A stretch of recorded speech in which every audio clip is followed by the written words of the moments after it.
সিথিতে সিঁদুর বধূরূপে ধরা দিলেন রাশমিকা। বিজয় সঙ্গে রাশমিকার প্রেম নিয়ে আলোচনা বরাবরই তুঙ্গে। এর মধ্যেই নিজের ২৮তম জন্মদিনে নতুন রূপে সামনে এলেন অভিনেত্রী। পরনে কাঞ্চিভারাম, গা ভর্তি গয়না, সিঁথিতে সিঁদুর পরে একেবারে বধূরূপে ধরা দিলেন তিনি। এমন রূপে তাকে দেখা গেছে সদ্য উন্মুক্ত হওয়া পুষ্পা 2 সিনেমার ফার্স্ট লুকে। শুক্রবার ৫ এপ্রিল মুক্তি পেল পুষ্পা 2 এর ফার্স্ট লুক, যেখানে রাশমিকাকে দেখা গেছে একেবারে বধূ সাজে।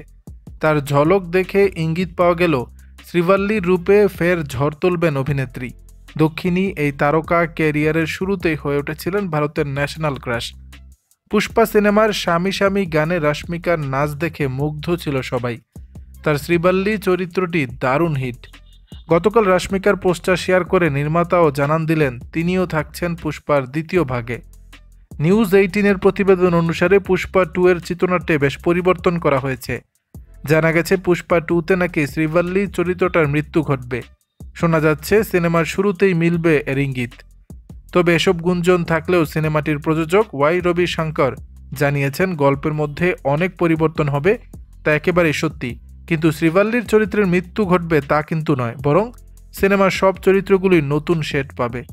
দর্শক, সিঁদুর অবস্থায় রাশমিকাকে দেখতে কেমন লাগছে তা জানিয়ে দিবেন নিচের কমেন্ট বক্সে।